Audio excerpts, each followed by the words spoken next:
దోరగా వేగటానికి, ఈజీగా రావడానికి నాన్ స్టిక్ పెనం వాడుతున్నారా? అయితే మీ పని అయిపోయినట్టే. ఇకపై వాటిని పక్కన పెట్టేయండి. ఇమ్మీడియేట్‌గా ఇనుప పెనం వాడండి. బతికిపోతారు అంటున్నారు ఆరోగ్య నిపుణులు. నాన్ స్టిక్ పెనంపై దోసెలు అంటుకోకుండా వస్తాయి. కానీ ఆరోగ్యానికి మాత్రం అంటించి పారేస్తాయని వైద్యులు హెచ్చరిస్తున్నారు. నాన్ స్టిక్ వలన ప్రమాదాలు కూడా లెక్కకు మించి ఉన్నాయి.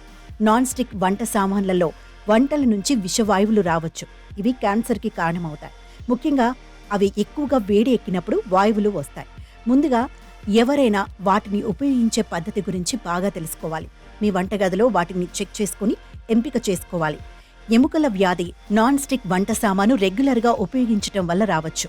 దీనివల్ల ఎముకలు పెళుసుగా మారి దారుణ విపత్తుకు దారితీయచ్చు.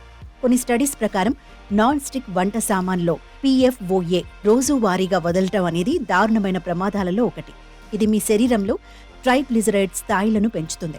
మీ శరీరంలో హై ట్రైగ్లిజరైడ్ స్థాయిలు పెరిగితే గుండెపోటు, స్ట్రోక్, గుండె జబ్బుల ప్రమాదాలు పెరుగుతాయి.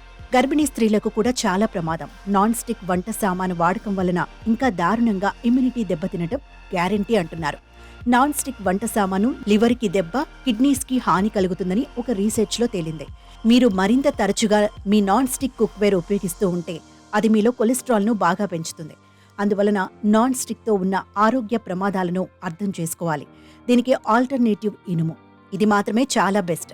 నాన్ స్టిక్ వంట సామాను మీద మీ ప్రేమ తగ్గకపోతే అప్పుడు మీరు తక్కువ మంట మీద మీ ఫుడ్ ఉడికించాలి. అలాగే విషం బయటకు ఎగజిమ్మకుండా 500 డిగ్రీల ఫారెన్ హీట్ పైగా నాన్ స్టిక్ ప్యాన్లను వేడి చేసి తినటం మానేసి స్టవ్ను సిమ్లోనే పెట్టి వంట చేయాలి. నాన్ స్టిక్లోని టెఫ్లాన్ అనే కెమికల్ వేడి చేయటం ద్వారా కరిగి తద్వారా ఆహారంలో కలుస్తుందని, ఫలితంగా అనారోగ్య సమస్యలు వస్తున్నాయని చేస్తున్న హెచ్చరికలు విని కాస్త జాగ్రత్తగా ఇనుము దోసె పెనంపై దోసెలు పోయడం, వాటిని తీసుకోవడం చాలా మంచిది. కాబట్టి సౌకర్యం కన్నా ఆరోగ్యంపైనే దృష్టి పెట్టి వ్యవహరించడం మంచిది అంటున్నారు ఆరోగ్య నిపుణులు.